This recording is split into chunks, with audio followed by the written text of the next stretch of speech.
Y la bienvenida a José Julio Neira, director encargado de la UAFE, quien nos acompaña esta mañana a través del Zoom. José Julio, bienvenido a Punto de Orden, un gusto saludarle.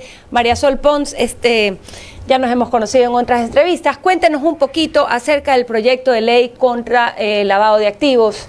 Bienvenido.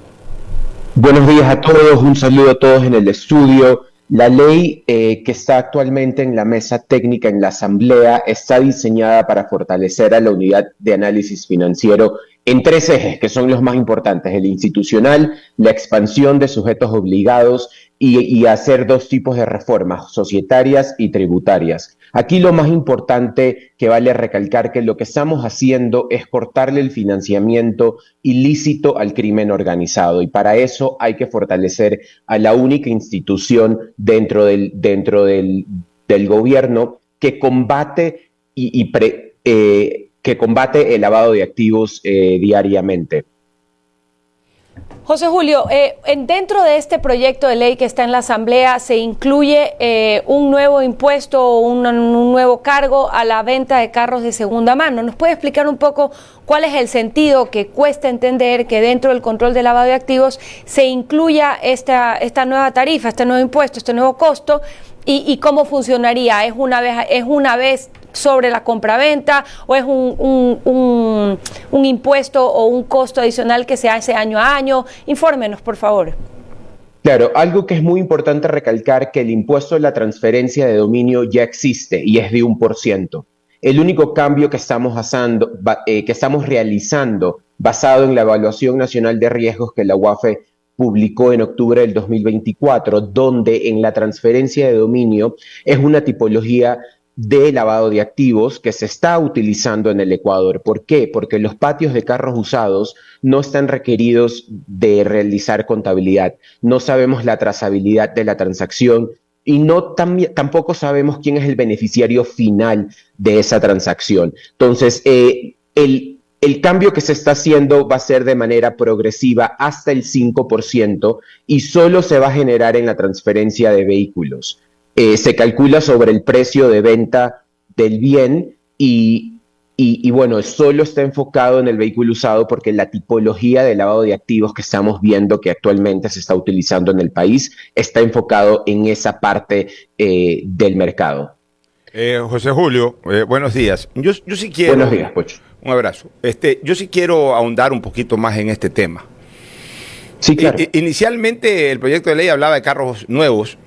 Hicieron bien en retirarlo, y yo diría que hicieron mal en insistir en el tema de carros usados, porque por una sencilla razón, porque no todos los carros usados se venden en patios, José Julio. O sea, si bien es cierto que puede haber a través de los patios de vehículos, y eso incluso hasta se ha comprobado en algunos casos, de que puede haber esto de lavado de activos, pero el mayor porcentaje es de comercio directo entre ciudadanos. Alguien que quiere comprar un carro nuevo, por ejemplo, va a la concesionaria y entrega su carro usado como parte de del pago de ese carro nuevo. No está haciendo nada malo, no está lavando ningún activo, simplemente su patrimonio, su activo que es un carro, su activo legítimo que tiene, que es un carro, como quiere comprarse otro vehículo, lo entrega como parte de pago. Entonces ahí me imagino que también se le va a imputar ese 5%, porque está entregando un carro que es usado. Al final de cuentas hay una transacción con la concesionaria por ese vehículo. O simple y llanamente cualquier persona que quiere vender su carro por una necesidad o quiere comprarse otro carro, se lo vende al vecino.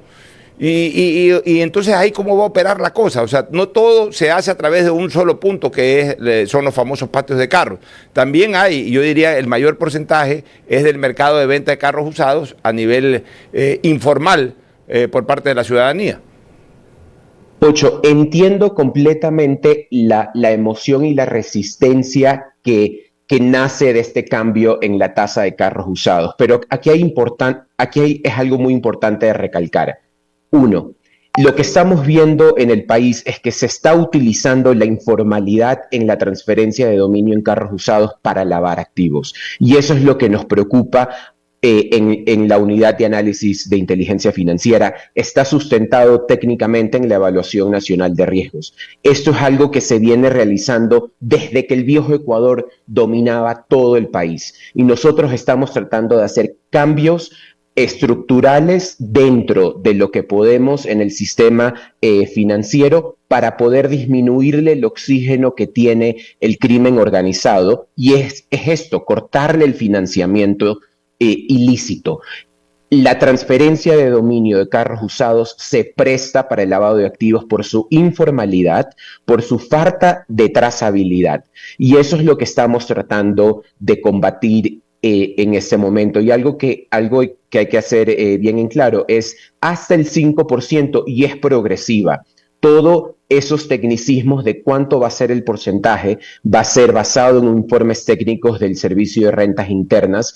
Ellos tienen esa base de datos y toda esa información, pero es lo que necesitamos actualmente, porque la tipología de lavado de activos es la tercera. El primero es narcotráfico, la segunda es minería ilegal y la tercera es la transferencia de dominios de carros usados. Esta es la importancia por la cual nos está impulsando a tomar este tipo de medidas. Permíteme insistir en algo, José Julio, y ya irnos al ejemplo, a la práctica de cómo se desarrolla esto. Si yo mañana le vendo mi carro a José Julio Neira, vamos a una notaría y en la notaría queda ya en escritura la transferencia de dominio de ese carro, incluso hasta hay un pago a la notaría por el valor desarrollado, hay ese impuesto incluso de transferencia de dominio, ahí ya está formalizado el tema. Si yo te vendo un carro que vale $10,000 en $10,000, no hay nada que sospechar. Ahora, si hay una venta de un vehículo de altísima gama, bueno, ahí quizás pudieran entrar otro tipo de alarmas, pero estamos hablando que la ley es general y entonces termina incluyendo a todo tipo de transferencia de dominio de vehículos, incluso de vehículos de baja gama, que terminarán originándole un impuesto al vendedor en este caso, y que obviamente pues le va a originar un perjuicio porque sobre lo que él pensaba recaudar por la venta de ese vehículo ya no lo va a poder hacer. Bueno, uno no es un perjuicio hacia el que vende o hacia el que compra, porque en realidad el avalúo va a ser basado en informes técnicos. Lo importante aquí recalcar que no existe esa trazabilidad. Lo que acabaste de describir, que es el registro en la notaría, solo es la transferencia, pero no tenemos controles de contabilidad en el patio, no tenemos formas de identificar quién es el beneficiario final de este carro. Te doy, por ejemplo, en las últimas acciones que ha tomado la policía, donde se han incautado carros, se ven que se han vendido en patios de carros usados o se han hecho transferencias de dominio informales. No podemos identificar quién es el beneficiario final, pero fueron incautados por narcotráfico, por la policía y por el ejército en territorio. Y eso es lo que estamos tratando de prevenir. Y otra de las cosas que también está haciendo la ley es que estamos cambiando la reforma societaria de los clubes deportivos. Yo sé que a ti te interesa mucho los clubes deportivos. Ahora ahora nos vamos a enfocar en que pasen a ser sociedades anónimas deportivas para que la superintendencia de compañías ejerza un mejor control y que tengan oficiales de cumplimiento y que auditores externos puedan revisar las finanzas y los registros de esos clubes deportivos que también están siendo utilizados para el lavado de activos. También estamos expandiendo la lista de sujetos obligados. Las compañías que venden activos virtuales los queremos incluir como sujeto obligado, y también a esos proveedores, tanto que también, como lo he descrito, están siendo utilizados para lavar dinero, y no existe una institución en el país que los regule y que los controle actualmente a todas esas compañías de activos virtuales. Y esto es importante que sus televidentes y sus oyentes sepan todo lo que estamos tratando de incluir en esta ley económica urgente enfocada en lavado de activos, porque queremos disminuirle el oxígeno del financiamiento ilícito al crimen organizado. Buenos días, José Julio, ¿cómo está? Un gusto tenerlo acá y poder conversar con usted en Punto de Orden. Ya habló un poco sobre cuál es el objetivo, un poco macro, podemos decir, pero ¿cuáles son los objetivos específicos que el gobierno busca alcanzar con esta iniciativa legislativa? ¿Qué resultados en el corto, mediano y largo plazo podemos esperar nosotros los ciudadanos? En el resultado a corto plazo estamos creando una medida cautelar preventiva donde le solicitamos al juez el congelamiento de activos. Actualmente no existe, entonces cuando ya se judicializa y lo ordena el juez, el dinero ya no está en la cuenta, ya lo transfirieron a otras cuentas y eso es algo que nosotros como país debemos de mejorar para prevenir el lavado de activos. Necesitamos medidas cautelares preventivas. Otro segundo punto a corto plazo que estamos buscando con esta ley es fortalecer las unidades complementarias que fueron creadas en la ley de lavado de activos en el 2016. Estas unidades complementarias no están haciendo su trabajo de forma eficiente y efectiva, ya que no están detectando alertas tempranas. Entonces nosotros estamos fortaleciendo estas unidades, trayéndolas de regreso a la UAFE para que ellos reciban la misma capacidad técnica que estamos recibiendo de organismos internacionales y también reciban los mismos controles de parte del equipo de talento humano. Aquí en la UAFE somos sujetos a pruebas de confianza y a pruebas de alcohol y drogas, y eso es algo que queremos estandarizar con todos los servidores públicos que hacen análisis de inteligencia financiera para tener mejor integridad en el trabajo que hacemos. Estamos conversando con José Julio Neira, director encargado de la UAFE. José Julio, tengo una pregunta del público. Dice, si ya existe el 1% de la transferencia de carros usados, ¿este nuevo impuesto no configuraría un doble impuesto por el mismo hecho generador? Y continúa diciendo, tampoco se va a poder identificar el beneficiario final con un nuevo impuesto porque lo pueden vender a nombre de terceros. No, porque para lo de beneficiario final estamos poniendo requerimientos de contabilidad, van a ser controles tributarios que el SRI va a implementar en todo el gremio de carros usados. Y dos, es hasta el 5% y esa tasa SOL se va a activar en cada transferencia de dominio. Es algo en el informe técnico de lavado de activos que está disponible a la Asamblea, que hemos entregado toda la información técnica a los asambleístas que están revisando esta ley, donde muestra cuántas veces se ha transferido de dominio los vehículos, y es un carro usado del 2016, pero que actualmente lo están vendiendo mucho más caro que un carro nuevo y pagos en efectivo. Pero eso es una excepción. Eso es claramente lavado de activos. Pero claro, yo comprendo esa escena, pero eso sería la excepción. Usualmente el carro usado se vende en un mercado de oferta y demanda. Pero dígame una cosa, ¿configuraría o no un doble impuesto sobre el mismo hecho generador al estar con el 1% de la transferencia de carros? Es una tasa de transferencia de dominio y más que todo esto no es la excepción. La excepción que estamos viendo aquí es lo que Pocho describía en su ejemplo, cuando una persona honesta está transfiriendo de dominio a un vecino que le vendió el carro. Esa es la excepción que estamos viendo. La normalidad es la ilegalidad, es el abuso de la transferencia de dominio en los carros usados. Esa es la normalidad. Eso es lo que se está viendo en esos movimientos. Es esos ejemplos de la gente honesta que está haciendo su transferencia y que quiere comprarse un mejor carro, es totalmente la excepcionalidad que nos muestran los informes técnicos en la transferencia de dominio de carros usados. Con la venia tuya, María Sol, sí quiero hacerle unas 3 o 4 preguntas que me está haciendo la gente, muchos de ellos especializados en la materia, darles el espacio para que expertos e involucrados en el negocio pues puedan también preguntarle, en este caso al director de la UAFE. Sí. José Julio, un propietario de patio de muchos años, de varias décadas, no voy a dar su nombre, pero la gente a veces también prefiere guardar la reserva. Me describe lo siguiente: señálale a don Julio José, a don José Julio, que está un poquito equivocado. Yo he vendido vehículos hace 30 años y desde hace 10 más o menos estamos obligados a llevar contabilidad y a declarar todas nuestras ventas a la super de compañías y por lo tanto a la UAFE. Yo estoy formalizado hace 15 años y declaro todo. Que vayan por los informales, eso es lo que debe hacer la UAFE. Mi compañía que se dedica a comprar y vender no puede depositar más de $500 en efectivo, todo debe ser bancarizado.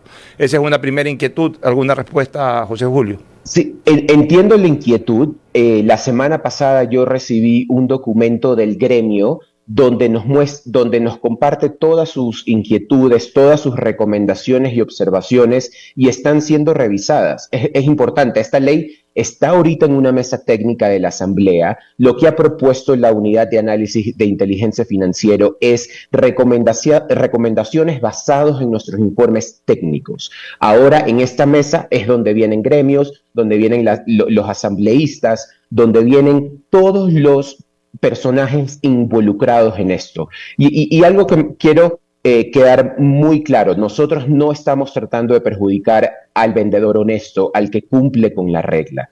Nosotros estamos tratando de perjudicar al informal, al que utiliza la transferencia de dominio para el lavado de activos, que desafortunadamente es la mayoría dentro del gremio. No estoy generalizando, existe gente honesta. Existe gente honesta que lleva su contabilidad, que hace su depósito, que registra todo con la debida diligencia. Pero lo que hemos visto en este país es que no es la mayoría y eso es lo que estamos tratando de hacer. El ex ministro de Comercio Exterior y reconocido jurisconsulto guayaquileño, el doctor Juan Carlos Casinelli, pregunta lo siguiente. La ley FinTech está en plena vigencia. Las juntas la están regulando. La circulación de dinero electrónico es un gran desafío. ¿Qué está haciendo la UAFE para involucrarse en esos procesos modernos de transferencia de dinero? Pocho, lo que la UAFE está haciendo es incluyéndolo como sujeto obligado en esta ley económica urgente. Desafortunadamente, la Junta de Política Financiera no está haciendo nada todavía para regular el criptoactivo, y eso es algo que lo he dicho en el estudio. 7,000 millones de dólares de criptoactivos fueron transaccionados de junio del 2022 a julio del 2023. No tenemos trazabilidad, no tenemos beneficiario final, no tenemos la información de dónde se originó esta transacción o a quién benefició, y eso es lo preocupante, y nosotros lo estamos primero definiendo qué es un activo virtual, incluyendo los proveedores de activos virtuales que actualmente en este país se están registrando informalmente y están realizando transacciones. Entonces, eso es lo que estamos tratando de combatir con esta nueva ley de económica urgente. José Julio, el presidente de la Asociación Ecuatoriana Automotriz del Ecuador, Jaime Cucalón, el coronel Jaime Cucalón, nos está señalando también con una inquietud. Dice, ellos no han conversado con el sector automotriz, que va a ser el más golpeado. ¿No ha habido una socialización inicial con el sector automotriz? Bueno, ellos están invitados a comparecer ante la mesa técnica de la Asamblea. Entiendo que si no es esta semana, es la próxima. Ahí se han acercado varias personas que representan a los gremios. Hemos tomado las recomendaciones. Esto es una ley económica urgente, no sigue el proceso inicial y es basado totalmente en informes técnicos de la UAFE que fueron publicados en octubre en la Evaluación Nacional de Riesgos. La metodología que nosotros utilizamos para esa evaluación es por la del Banco Mundial. Entonces, todo está sustentado técnicamente y por eso se creó esta ley económica urgente que está siendo revisada en la Asamblea Nacional. Ya, y finalmente dos comentarios importantes. El del abogado Aldo Márquez de la Plata señala, el problema no es la transferencia, sino las mafias que ahora controlan los municipios pequeños que tienen registro de propiedad de vehículos. Eso no lo regulan. Lo que antes existía, que era un registro nacional de vehículos, a eso se debe de regresar, señala Aldo Márquez de la Plata. Y también quiero dar lectura a un comentario de un importante concesionario de vehículos que dice lo siguiente: no importa si el impuesto es 1, 2, 3, 4, 5%, el control de la UAFE debería hacerse de alguna manera que tiene que ver con el aumento del impuesto al control. El mismo control debe haber en la transferencia de los carros, páguese lo que se pague. El resto es un pretexto para aumentar el pago de impuestos. Ellos se dedican a controlar a las empresas comercializadoras de vehículos, que posiblemente podremos tener fallas eventualmente, pero ahí no está el problema. El problema está en los patios de carro de los informales, pero solo apuntan a los formales y no se preocupan de verdad dónde está el hueco, señala un propietario de un patio importante de concesionarios. Pocho, 2 puntos. El primero, que es su pregunta referente al registro de la propiedad de los GATS. ¿Qué gobierno fue el que tomó esa decisión? Eso fue un gran error que permitió la ilegalidad en este cambio de registro de propiedad. Y Y dos, no estamos impactando al concesionario legal, estamos atacando a los informales, a los que se prestan al lavado de activos, a los que financian el crimen organizado. Yo invito a todas las personas que le han enviado preguntas hoy día que lean la ley económica urgente. Esta tasa de transferencia de dominio es necesaria para crear un registro tributario vehicular que va a estar a cargo del SRI. La base siempre va a ser el precio de venta del vehículo usado y es lo que y no es más del 5% y es progresiva. Como lo mencioné al principio, esta ley está basada en la Evaluación Nacional de Riesgos, publicada en la UAFE en octubre del 2024. El crimen organizado en el país se financia de actividades que nosotros mismos no hemos tratado de controlar, y eso es lo que estamos tratando de hacer en esta ley. El viejo Ecuador lo permitió y nosotros estamos combatiendo todas esas acciones para crear un mercado más legal. Finalmente, el sabor que queda es que el incremento de un impuesto no debería alterar el control que hace la institución, es decir, no se ve desde la ciudadanía y desde quienes vamos a tener que pagar el 1, el 2, el 3 o el 4 o el 5% del impuesto, que tenga una correlación con el control que tiene que hacer la autoridad con respecto de los fondos que se utilizan en esas compraventas ilícitas que no responden al universo de los ecuatorianos. En todo caso, por favor, tome en cuenta todas estas preguntas, tome en cuenta todas estas, inquietudes, preocupaciones, para que al final el proyecto de ley salga de la manera más eficiente en el control de eso, del lavado de activos. Claro que sí, Marisol, voy a tomar en consideración todas las recomendaciones, muchas ya están llegando a la mesa técnica de la Asamblea. Esto es algo que en equipo lo estamos construyendo. El punto de partida fue, el punto de orden de partida fue la Evaluación Nacional de Riesgos. Los asambleístas en la mesa tienen la información técnica que sustenta nuestra decisión y por qué estamos impulsando esta tasa progresiva en la transferencia de dominio de carros usados. Muchas gracias por su tiempo. Gracias a usted por estar con nosotros.